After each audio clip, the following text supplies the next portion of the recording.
Me encuentro en las orillas del río Jordán, porque este domingo es el domingo del bautismo del Señor, pero yo quiero comentarlo en el marco de la fiesta de la Epifanía, porque la Epifanía actualmente nosotros solemos identificarla con el pasaje de los Reyes Magos, muy distinto del bautismo, que es aquí en el Jordán. Sin embargo, originalmente la fiesta de la Epifanía contenía tres misterios del Señor.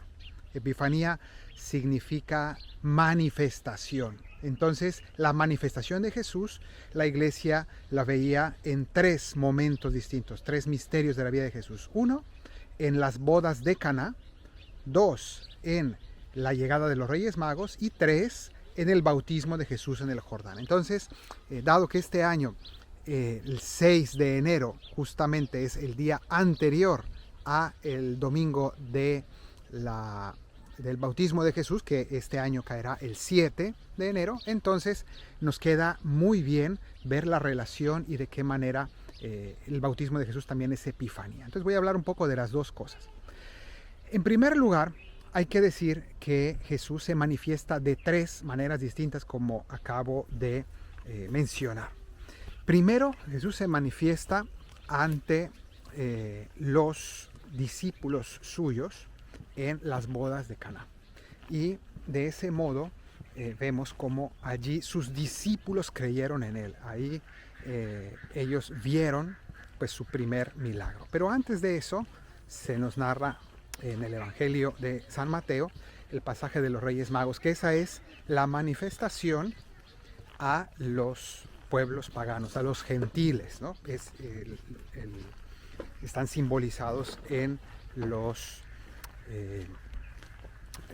Reyes Magos. Ahora hablaremos un poco más de eso. Entonces, la manifestación de Jesús a todos los pueblos, no solo al pueblo judío. Y tercero, la manifestación de Jesús no solo a sus discípulos, no solo a los paganos, sino la manifestación al pueblo judío, que fue en el río Jordán el día de su bautismo, cuando se escuchó una voz del cielo que lo declaró el Hijo amado de Dios. Bueno, entonces estas tres manifestaciones son parte de una gran fiesta llamada la Epifanía. ¿Quiénes eran los Reyes Magos o estos sabios de Oriente? Eran unos hombres de origen persa, estudiosos de los astros, estudiosos de la filosofía, de los escritos, hombres que buscaban la verdad con lo que tenían al alcance. Y al parecer también conocían la Biblia, entre otros muchos escritos. Entonces ellos, al buscar la verdad también en la Biblia, encuentran en sus observaciones del cielo un astro que les llama la atención, o un fenómeno astronómico. Algunos dicen quizá fue un cometa, quizá fue esto, fue lo otro. Muy probablemente se trate de la conjunción de Júpiter con la constelación de Leo. Y entonces ellos, al ver Júpiter, astro rey, el reinado, Leo, el león, que para ellos era claro que se refería a los judíos, ¿no? La tribu el león de Judá, un símbolo con el que se identificaban los judíos. Ellos interpretan, viendo las profecías no solo de la Biblia, sino las profecías también de otros oráculos paganos. Tiene que llegar una salvación de una divinidad, tiene que haber algo especial en esta época. Y entonces ellos entienden el mensaje y van detrás de este mensaje que creen ver en los cielos y en los escritos. Y entonces entienden y van a la capital de los judíos, que es Jerusalén. Y buscan al rey de Jerusalén, que es Herodes, y hablan con los teólogos, con los biblistas de la corte. Y estos hombres sabios, que son judíos, que tienen el dominio de la teología, les dan la respuesta. Ellos preguntan, ¿dónde tiene que nacer el rey de los judíos? Y ellos le dicen, en Belén de Judá, está escrito en las profecías, está clarísimo la Biblia. Y qué interesante que los Reyes Magos, los que llamamos nosotros Reyes Magos, es decir, estos sabios de Oriente, van a Belén gracias a que los teólogos les dicen dónde es, pero esos teólogos no van. Entonces, al final, los paganos son los que terminan encontrando al verdadero rey de Israel y terminan encontrando la verdad, terminan siendo iluminados y tocados por la gracia de Dios, mientras que los sabios teólogos que conocían perfectamente las profecías, conocían los escritos, la palabra de Dios, ellos no llegan. ¿Qué es lo que ocurre aquí? Que al final conocen intelectualmente, pero no buscan con su vida, no buscan realmente eh, la, no buscan a Dios realmente, ¿no? Entonces, aquí se nos dice que efectivamente nosotros recibimos del pueblo judío las escrituras, pero al final los pueblos paganos encontraron a Cristo y hoy la iglesia está conformada principalmente por aquellos a los cuales no estaba inicialmente destinada la revelación y sin embargo, pues el que busca encuentra. Bueno, pues aquí la Epifanía nos habla de cómo Dios se manifestó a todos los pueblos y nos regaló su sabiduría a través de Cristo, ¿no? Quiso que brillara y que fuera luz para todas las naciones. Ahí estamos ejemplificados, estamos simbolizados en la figura de estos tres sabios de Oriente.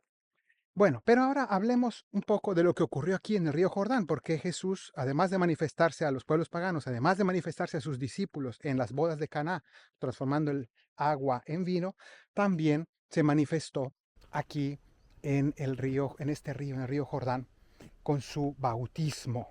Y Juan, pues, bautizaba en el río Jordán y había inventado este ritual de purificación. Normalmente los judíos tenían unos rituales de purificación que se hacían en unas piscinas rituales, quienes no, vivían en las ciudades, o si no, sobre todo en un río, ¿no? Porque el río, pues el agua corre, es agua viva, agua corriente, que se lleva los pecados, se lleva las impurezas del alma. Bueno, pues eso era lo que hacían los judíos recurrentemente, cada cierto tiempo tenían que hacer estos baños, pero Juan el Bautista inventa un ritual en el cual las personas se sumergen en el río, pero de una vez por todas, para cambiar de vida. No era una cosa que había que repetir, sino algo en el cual declaraban que dejaban su antigua vida de pecado y se convertían a Dios y ajustaban su vida a Dios. Bueno, pues la gente venía de todas partes a escuchar a Juan el Bautista junto al río Jordán, y luego él los bautizaba. Y Jesús también quiso venir a bautizarse al río Jordán. ¿Por qué? Pues él se solidariza con nuestra condición pecadora, incluso cuando él no es pecador, él no necesita ningún tipo de purificación.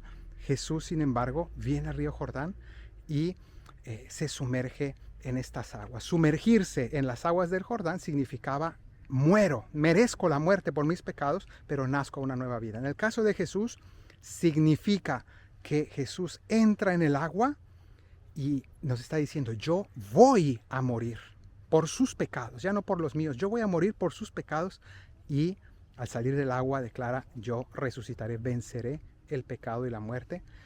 Entonces Jesús entra en el agua y con eso simboliza su propia muerte, sale del agua, simboliza su resurrección. Nosotros, al ser bautizados, estamos declarando que entramos en el agua porque queremos morir con Cristo, y saliendo del agua simbolizamos que queremos resucitar con Él. Es decir, hay que morir para tener vida.